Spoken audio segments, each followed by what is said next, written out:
लटेरी जनपद के मुरारिया गांव में शोक की घड़ी में पंचायत मंत्री प्रहलाद पटेल, संदीप डोंगर सिंह, कप्तान यादव ने शिरकत कर शोक संतप्त परिवार को ढांढस बंधाया। जनपद के वरिष्ठ नेता शैलेंद्र कुमार जैन के निवास पर आयोजित शोक सभा में मंत्री पटेल ने उनके बड़े भाई भूपेंद्र कुमार जैन के निधन पर गहरा दुख प्रकट किया। उन्होंने इस कठिन समय में परिजनों से भेंट कर अपनी संवेदनाएं व्यक्त की और दिवंगत आत्मा की शांति के लिए ईश्वर से प्रार्थना की।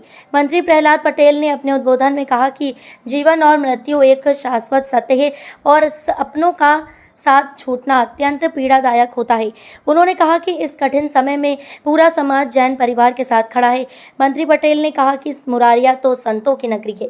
निर्णय सागर जी का भी उल्लेख किया और इस अवसर पर समाज से जल गंगा संवर्धन अभियान को सफल बनाने की अपील की। उन्होंने कहा कि जल ही जीवन है और जल स्रोतों का संरक्षण करना हम सभी की जिम्मेदारी है।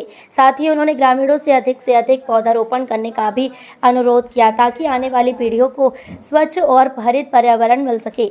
शोक सभा में भाजपा मंडल अध्यक्ष राम गुलाम राजौरिया, वरिष्ठ नेता लक्ष्मण सिंह बघेल, राजकंवर बघेल, बबलू रघुवंशी, प्रणाम दद्दा, सतीश जैन भैया, मियाँ आशीष जैन, सरपंच हरपाल सिंह, सरपंच राजन सिंह धाकड़, विनोद जैन, गोलू मालवीय, अन्य गणमान्य नागरिक, अधिकारी, पंचायत प्रतिनिधि और समाजसेवी भी उपस्थित रहे। सभा में वक्ताओं ने भूपेंद्र कुमार जैन के जीवन पर प्रकाश डालते हुए कहा कि वे सदैव समाज सेवा और परोपकार के कार्यों में अग्रणी रहते थे।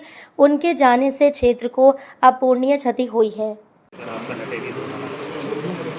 जल गंगा संवर्धन अभियान मध्य प्रदेश सरकार का दूसरा वर्ष है।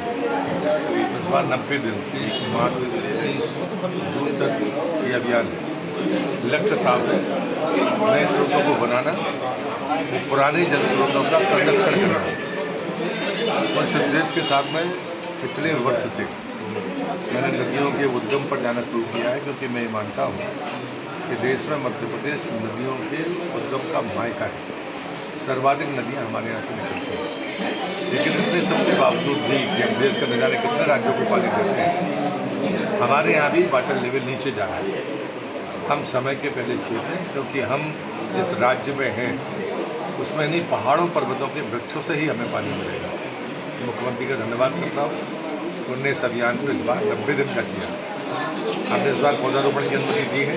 पिछली बार मैंने प्रतिबंध लगाया था कि जहाँ पर फेंसिंग हो, पानी का प्रबंध हो, वो पौधे लगाएं ताकि हम परिणाम दे सकें, औपचारिकता ना हो, ये कोशिश है। सिंध नदी को लेकर क्या कहेंगे जो यहाँ से जो निकली है? मैंने आज पहली बार सिंध का और सगड़ा का उद्गम देखा है। उसके पुनर्जीवन के लिए वृक्ष ही जरूरी है, और जो उसकी लाइफ लाइन है, अगर वो कहीं अवरुद्ध है तो उसको गहरी करना, उसके आसपास वृक्षों को लगाना, नदी के पुनर्जीवन का एक पूरा विज्ञान है। हमें उसी आधार पर ही उसके साथ आगे करना होगा। जो हमने गलतियाँ की हैं, उन गलतियों को सुधारने की जरूरत है। ठीक है।